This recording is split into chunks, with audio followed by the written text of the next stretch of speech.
Mamadou Lamine Dianté en tant que membre de Yewwi Askan Wi membre de F24 tey bi nga gisee la scène moo la tere sax wax parce que yow boroon nga bokk si ñi di wax te mujj woo wax est-ce que xaaroon nga lu mel nii ak tamit est-ce que jàppaloo ne dina gën a creuser le malaise bi nga xam te nii léegi sax nekkatul lu latent léegi lu fës la ñu koy gis parce que li ñu gis tey lu fës la bi nga xam ne mi ngi biir Yewwi ba mën a tàbbi sax si tas comme ni ko Mouhamed Diagne waxee.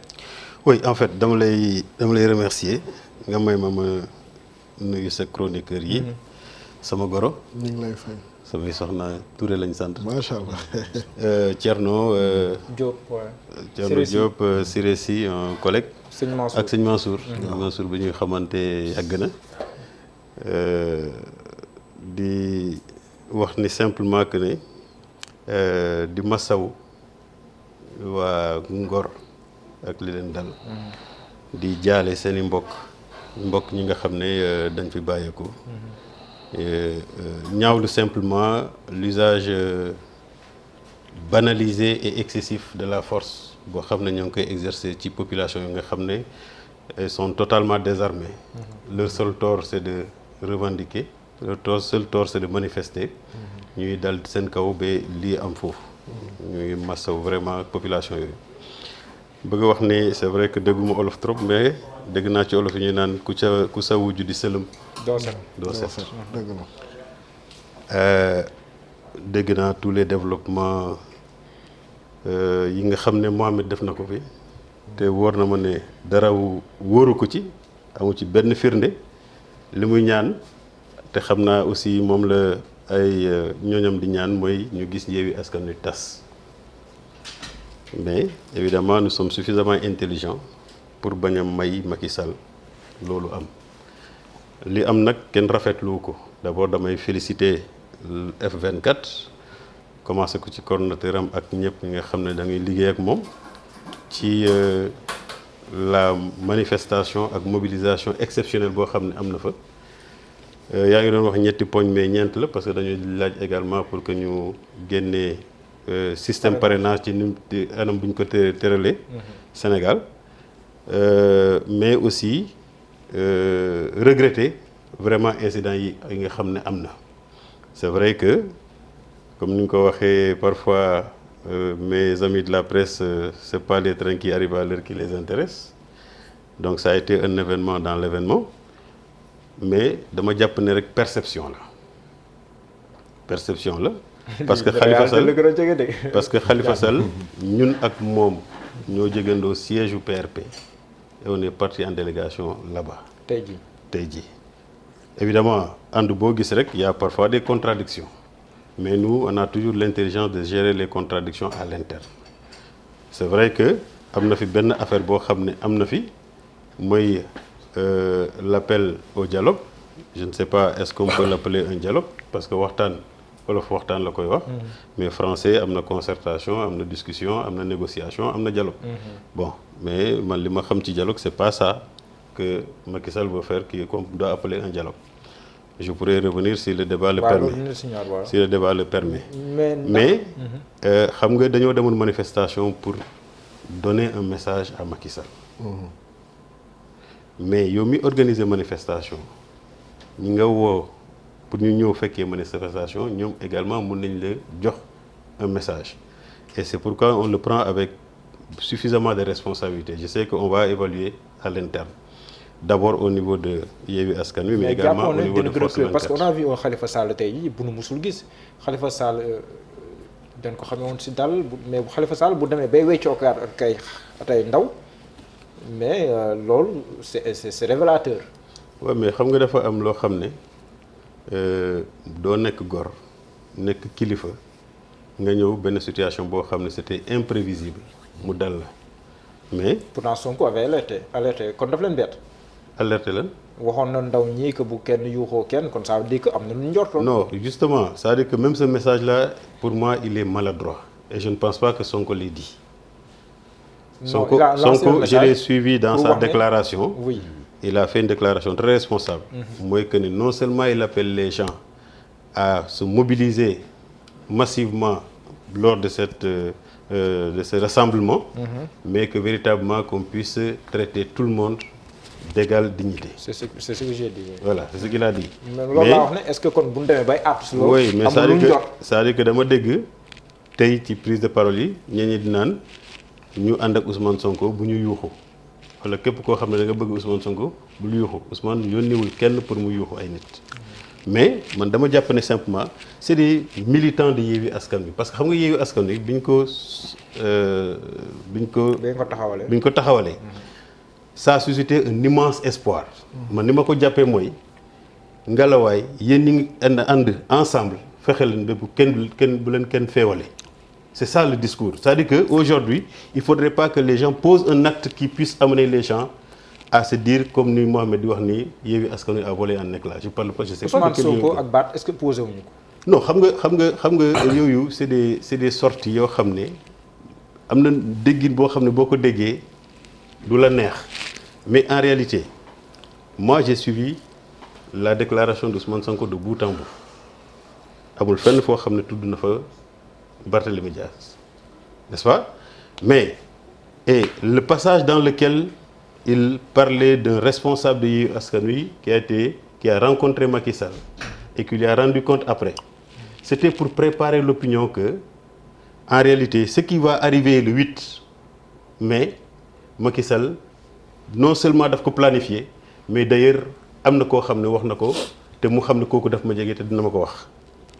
bu ko defee est-ce que loolu tamit nekk woon une phrase maladroite. non c'est pas c'est-à-dire que boo tax ma ne la déggin bi la c'était pas pour jébaane nit mais xam nga par exemple bu waxee ni mu sànni dañ naan non xam naa dafay wax nii rek mais dafay won ne am na koo xam ne daf ko jege koo xam ne Macky Sall daf ko rencontré on ne sait pas dans quel cadre mais jot na koo wax ni li xewoon le 30 daf ñu échappé mais dinañu dabaat ci appel bi et après ñëpp gis nañu li fa xew.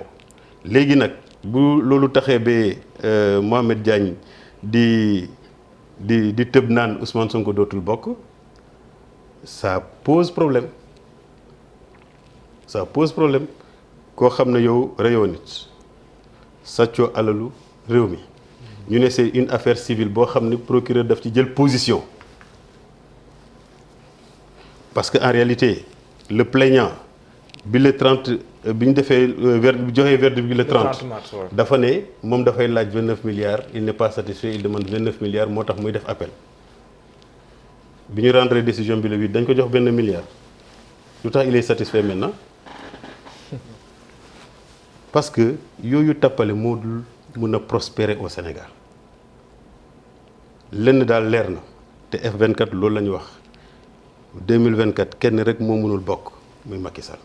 mais li xew tey pour yow yan conséquences la mën a am au sein de Yewwi Askan Wi. non du am conséquence xam nga Yewwi c'est des responsables qui sont là-bas c'est malheureux ce qui est arrivé c'est regrettable et on l'a rejeté la position de Déthié Fall montre c'est-à-dire Déthié Fall il a symbolisé la coalition Yewwi Askan Wi après cet incident-là n'est-ce pas et nous allons nous retrouver on va évaluer mais ce que je dis c'est qu'il faut percevoir le message des militants de Yewwi Askan Wi des militants de F24 parce que li ñu bëgg mooy bu ñu kenn feewale suñu diggante nañ xam ne dañu war a ànd parce que li askan wi bëgg mooy jëlee fi Macky Sall le 25 février 2024 mais gisoon ne par exemple président Macky Sall bu leen doon seetaan tey xaw ma na mi doon seetaan mais mu gis cette scène là est-ce que politiquement dina jàpp ne bu nekkee ne l'objectif c'était de briser l'opposition bu nekkee l'objectif c'était de briser Yewwi Askan Wi bu nekkee l'objectif c'était de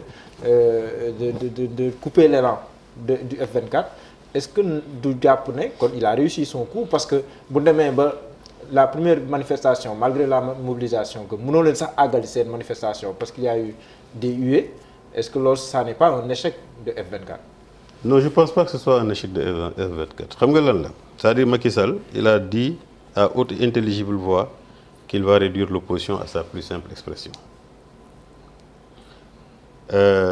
finalement Yewwi Askan Wi est né il a fait un score exceptionnel au local elle a fait un score extraordinaire aux législatives gëm naa ne askan wi Yewwi la ñu joxoon majorité bi sax mais comme c'est des partisans du njuuj njaaj ñu def seen njuuj njaaj pour mën a am un député de plus. N'est-ce pas? Mais la majorité était à l'opposition, à l'intercoalition Yewwi Wallu.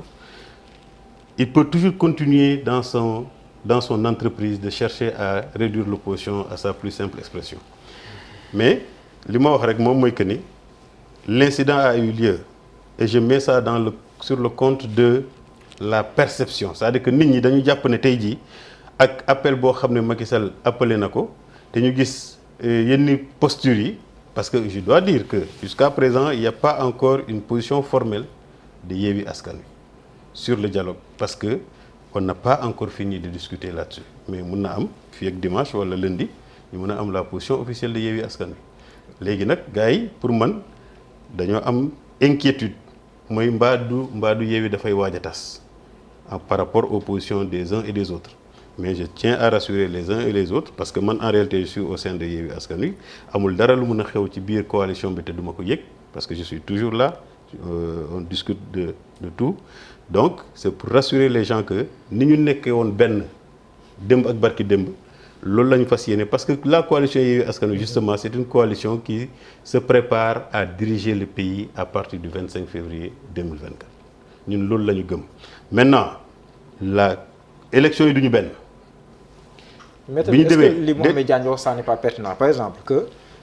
Non, c'est pas une coalition. waaw coalition. ku nekk candidat. Non, c'est pas ça. Xam nga moom il se perd même dans ses développements, parce que ni mu décrire Benno Siggil Sénégal te mu bëgg ko reprocher Yewwi Askan Wi noonu la Benno Siggil Sénégal demoon.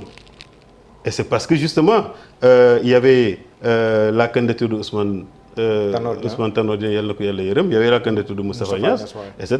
Mais ce que je veux dire c'est que dans la charte de Yewwi Askan Wi moom mooy que ne dañuy ànd, parce que l'objectif c'est le départ de Macky Sall en 2024. D'accord. Pour am le départ de Macky Sall en 2024, il y a un ensemble d'élections. Ñu ne local nañ ñëpp ànd, on va gagner la majorité des collectivités territoriales. Moo xam mairie la, moo xam conseil départemental. Ñu ñëw législative ñu ne nañu ànd, dem nañ sax ba ànd ak waa Wallu pour qu'on puisse avoir la majorité, parce que là aussi on avait un calcul qui aurait pu nous permettre d'avoir au minimum une centaine de députés à l'Assemblée nationale. Bi ñu defee cette intercoalition là on avait quand même eu la majorité, mais ñëpp xam nañu nu mu demee. Léegi nag bu ñu eggee présidentielle ku nekk ku ci am ambition mun nga dem, mais l'objectif c'est quoi? C'est que l'un des candidats de Yewwi Askan Wi arrive au second tour, si éventuellement il y a second tour. Ouais, d'accord. Parce que la loi sur le parrainage lan moo ko fi indi, parce que à l'élection présidentielle au premier tour on élit, au second tour on élimine. Macky Sall loolu la comprendre moo tax mu indi fi parrainage. En 2019 il est parti contre 4 candidats. Mais il faut disperser les voix le maximum possible pour que après sans condition tout Yewwi Askan Wi puisse aller dans le sens là. C'est pourquoi d'ailleurs on a voulu on est en train de travailler sur un programme minimal commun qu'on va mettre en place à exécution à partir de 2024. dinaa ñëwaat si yow. Thierno Diop aljuma ji passé dafa am benn expression boo utilisé woon ñu reprendre ko si lu bëree bëri nga ne Ousmane Sonko ndox bu tàng la xorom bu si tab bi seey suukar bu si tab bi seey tey jii ak événement yi nga xam te ni moom la ñu gis yaa ngi doon avertir Khalifa Sall ak Barthélémy Dias di wax ne ànd bi ñu àndoon Ousmane Sonko bu nu bëggee def leneen amaana mun na wëlbatiku seen kaw d'après li nga gis tey jii ndax day firndeel loolu wala ndax lañ si def beneen jàngat. waaw jërëjëf sëñ Diallo